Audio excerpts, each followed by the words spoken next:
But Ramya గారు అప్పట్లో మరి మనీని ఎట్లా బ్యాలెన్స్ చేసుకునేవాళ్ళు? అంటే ఎలా మేనేజ్ మనీ చేసుకునేవాళ్ళు? బ్యాలెన్స్ చేయలేదమ్మా. అదే హ్మ్. ఎప్పుడో అప్పుడు ఏం పేరు 'శోభన్ బాబు' గారు కూడా చెప్పేవాళ్ళట. చాలామంది హ్మ్. ఆర్టిస్టులు 'మురళీమోహన్' గారు కానీ, చాలామంది ఇప్పుడే కాదు, అప్పుడు కూడా వాళ్ళు కొన్నిట్లో ఎక్కడైనా ల్యాండ్ కొనుక్కుంటే ఇన్ ఓకే. ఫ్యూచర్ మంచి బెనిఫిట్స్ ఉంటాయి అలా హ్మ్. చెప్పేవాళ్ళు. అది హ్మ్. మీరు చూసారో లేదో మీడియా కాబట్టి మేబీ చూసుండొచ్చు. హ్మ్. నేను ఇప్పుడు 28 ఇయర్స్ అయింది గచ్చిబౌలిలో ఒక సైట్ కొన్నాను. అంటే 28 ఇయర్స్ అంటే నేను మంచి పీక్ బిజీ ఉన్నాను.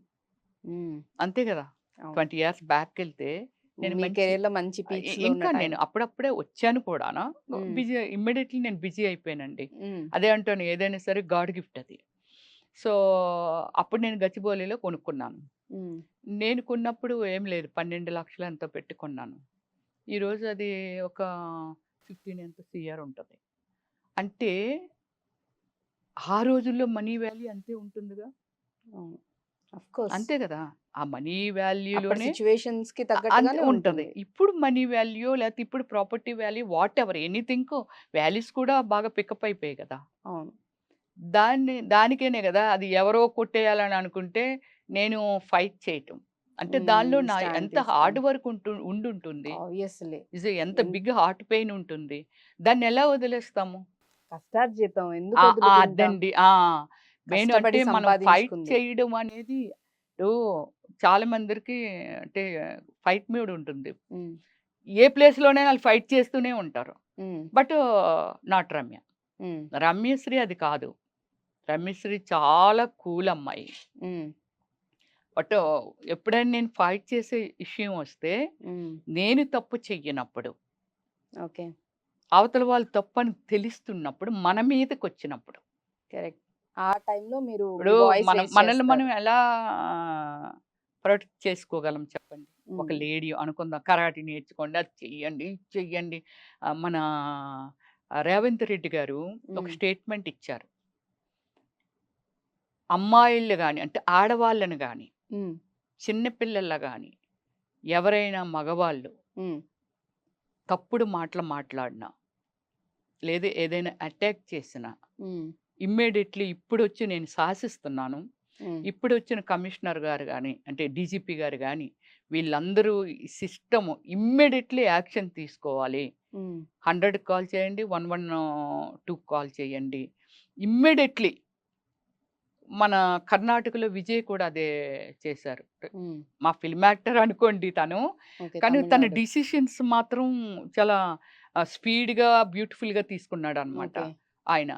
ఎవరైనా ఇలా అటాక్ చేస్తే ఇమ్మీడియేట్‌లీ షూట్ ఆర్డరు. ఫాస్ట్‌గా డెసిషన్. డిసిషన్ తీసుకున్నారు. హ్మ్. ఈరోజు మన తెలంగాణ సీఎం రేవంత్ రెడ్డి గారు కూడా హ్మ్. సో, అంత మంచి న్యూస్ అంటే అలాంటివి జరుగుతున్నాయి. అటాక్ చేయటం, అబ్యూజ్ చేయడం మీరన్నట్టుగా. చేయటము ఇదంతా అది ఎంత ఇప్పుడు మగాళ్ళని మనము చేసినా అంతే. ఆడవాళ్ళని చేసినా అంతే. కానీ సమాజం ఏమిటంటే ఇంకా ఒక ఆడపిల్లని ఒక అమ్మ అవనియండి, డాటర్ అవనియండి, లేతే వైఫ్ అవనియండి, ఏ రూపంలోనైనా ఇంకా రెస్పెక్ట్ చేస్తుంది. సో, అదింకా సరిపోలేదు. హ్మ్. ఇంకా, ఇంకా ఆడది అంటే ఏం తెలీదనుకుంటున్నారు. హ్మ్. అది నాకు నచ్చదు. ఎందుకు తెలీదు? నా లైఫ్‌ని నేనింత డెవలప్ చక్కగా చేసుకున్నాను. ఇండివిడ్యుయల్‌గా డెవలప్ చేసుకున్నా అంటే నాకు తెలివి లేదనా? కాదు కదా! కాదు కదా! అది. మనకి తెలివుండబట్టి మన ఇండివిడ్యువల్ లైఫ్ స్టైల్ ఆఫ్‌కోర్స్. మనదే. ఎదుటి వాళ్ళ జోలికెళ్ళినప్పుడు మన జోలికి ఎవరొచ్చినా ఊరుకోకూడదు. ఖచ్చితంగా. అంతే అంతే గదా! గదా! సో, బయటికొచ్చి ఒక అమ్మాయి ఎవ్వరి సపోర్ట్ లేకుండా సర్వైవ్ అయ్యిందంటేనే అయ్యి ఆబ్వియస్‌లీ తను చాలా స్ట్రాంగ్‌గా స్ట్రాంగ్ ఉన్నట్టు. అని అర్థం గదా! Mentally, physically. Yeah! And so, నేను మీరు అమ్మాయిలందరికి అదే చెప్తాను. హ్మ్. మన పర్పస్ ఏంటి? మనం ఎందుకొచ్చాం అసలు? ఎనీ ప్రొఫెషన్, ఎనీ జాబ్ అంతే గదా! కరెక్టే. మనం దేని పర్పస్ ఒచ్చామో, ఆ పర్పస్ అనేది నీ బ్రెయిన్‌లో ఉంటే, నీకేం కావాలో నీకు తెలిస్తే, మధ్యలో హ్మ్. ఎందుకు డిస్టర్బ్ అవుతావు? అవ్వకూడదు. అవ్వొద్దు. అవ్వకూడదు. దానివల్ల నష్టం వాళ్ళకే. ఆబ్వియస్‌లీ. అంతేగా! కరెక్టే. రమ్యశ్రీలాగా ఉండాలి అనంటే, రమ్యశ్రీలాగా చెయ్యాలి. అనుకుంటే వచ్చేవి గదా! ఏవిని. కరెక్టే. ఆ! సో, అది జస్ట్ ఇది మీరు చెప్పిందైతే అది 100% అంటే ప్రతి ఒక్కళ్ళని చూసి వావ్! అలా ఉండాలి, ఇలా ఉండాలి అంటారు గానీ, అది వేరే. బట్ అది మనం మనం డ్రీమ్ గూడా మాత్రమే అది. డ్రీమ్ అనేది నిద్రలోంచి బయటికి రాగానే మళ్ళీ ఓహ్! మామూలు ఇదేదో అయిపోతుంది. వచ్చింది ఎళ్ళిపోయింది అని అనుకోండి. అదే నాట్ ట్రూ. హ్మ్. సో, బట్ మనకి ఇది తెలియాలి అంటే ఎంత ఆమె ఎనకాలున్న హార్డ్ వర్క్ ఏంటి? హ్మ్. రమ్యశ్రీ ఇన్ని సినిమాలు చేసేసిందా? అబ్బా! భలే ఉంటదే ఆమె ఇప్పుడు. ఎలా ఉంది? అంటే అవ్వదు. బేసిక్‌గా ప్రెజెంట్ ఎనీ ఫీల్డ్, ఏ ఫీల్డ్‌లో ఉన్న వుమెన్ అయినా, గర్ల్ అయినా ఎవరైనా కానీ, సోలోగా తనొచ్చి తనేంటో ప్రూవ్ చేసుకొని, తన పని తను చేసుకుంటుంటే దాన్ని సొసైటీలో ఎట్లా వస్తుందంటే, వెనక ఏది లేకుండా, ఎలాంటి రాంగ్ స్టెప్స్ లేకుండా, ఎలాంటి రాంగ్ రూట్స్ లేకుండానే ఇంత అచీవ్ చేస్తారా? ఏదో మన ముందు ఇట్లా చెప్తున్నారు. ఆల్ ఆఫ్ సడెన్ ఎట్లా వచ్చేస్తదని అంటే, ఒక వుమెన్ అనంగాల్నే టక్కున ఆ నెగెటివ్ వేలోనే ఆలోచిస్తారు. వెనక అమ్మాయి ఎంత కష్టపడింది, ఎంత స్ట్రగుల్ అయింది, తన ఓన్‌గా సెల్ఫ్ మేడ్ ఎలా అయిందనేది ఎవ్వరికీ ఎవరనుకుంటారు? ఉండదు. ఎవరనుకుంటారు? జస్ట్ పబ్లికా? Society yeah! Okay. Society, public అయినా. పబ్లిక్‌తో మనకు పనేంటండి? హ్మ్. ఇప్పుడు మనం అనేది పబ్లిక్‌కి మన పాయింట్ ఆఫ్ వ్యూలో చెడు చేయకూడదు. కరెక్ట్. ఓకే. హ్మ్. పబ్లిక్ ఎలా అనుకున్నా మీరు సక్సెస్ అయితే సక్సెస్‌ని చూస్తుంది. పాడైపోతే పాడైపోయింది చూస్తది. మీ కరెక్టే. ఫెయిల్యూర్‌ని చూస్తుంది. హ్మ్. సక్సెస్‌ని చూస్తుంది. బట్ అలాంటప్పుడు సమాజానికి మనకు చేతనైనంత వరకు ఏమి మంచిస్తున్నాం అనేదే మనకు కావాలి. హ్మ్. మన లైఫ్‌ని మనము చేసుకునే దానికి చెప్పాను కదండీ! ఎదుటి వాళ్ళని మీరు ఎప్పుడూ నెగెటివ్‌గా చూడకండి. ఎదుటి వాళ్ళని కొట్టడానికి ట్రై చేయకండి. హ్మ్. మీ బాడీ, మీ లైఫు, మీ ఇది మీ పర్సనల్ అది. అంతే. పక్క వాళ్ళని డిస్టర్బ్ చేయనంత వరకు మీ ఇంటి లోపల మీరు ఏం చేసుకున్నా సో, ఎవ్వరు ఎన్ని అనుకున్నా మీకు అంతే. అనవసరం. మీ వేలో మీరు వెళ్ళిపోండంటారు. అంతే.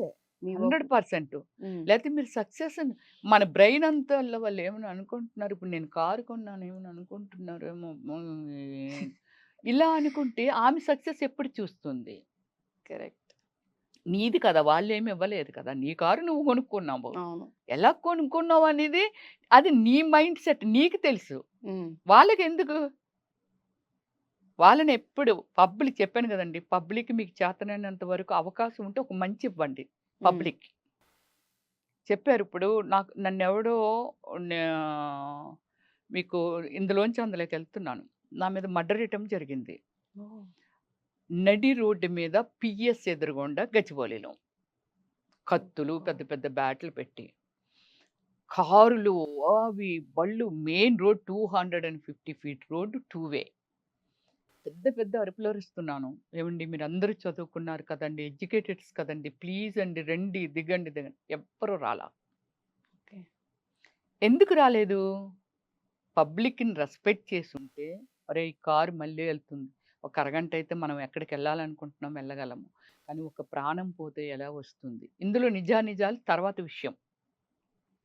ఒక లేడీ ఇంత గట్టిగా అరుస్తుంది. అయ్యో! వాళ్ళెవరో ఇంతమందొచ్చి వాళ్ళు ఇలా అనుకుంటున్నారు. అయ్యో! మనం 10 మంది వెళ్తే, మనందరం దిగెళ్తే, మనం ఇద్దరం వెళ్తే ఇంకొక ఇద్దరొస్తారు. అలా ఎళ్తే అక్కడ ఏంటి ప్రాణాన్ని కాపాడు. కాపాడొచ్చనే జ్ఞానం కూడా హ్మ్. ఇప్పుడు చాలా మంది సొసైటీలో లేదు. ఓకే. మనకెందుకు అనేటట్టు ఉన్నారు. మరి మనకెందుకు అనుకోని ఉండేటి ప్రజల కోసం అలాంటి వాళ్ళ వాళ్ళేమనుకుంటారు గురించి అని మనమెందుకు అనుకోవాలి? Well set. కరెక్టే కదా! అంతేగా. సో, అలా 100 మంది 100 అనుకున్న అసల వాళ్ళకి ఆ అవకాశమే ఇవ్వద్దు. వాళ్ళ యెస్. గురించి ఆలోచించి మీరు టైమ్ వేస్ట్ చేసుకోవద్దు. అంతే. మీరు మీ వర్క్స్‌లో, మీ లైఫ్‌లో మీ బిజీ లైఫ్‌ని అయిపోవాలి. మూవ్ ఎంత ఆన్ ముందుకు అయిపోవాలి. మంచి చెడ్డ మీకే తెలియాలి. నష్టమైన మీదే, ఆ! సక్సెస్ అయినా, సక్సెస్ కష్టమైనా అయినా మీదే. ఏదన్నా 2 మీదే. మీవేనండి. హ్మ్. అంతే.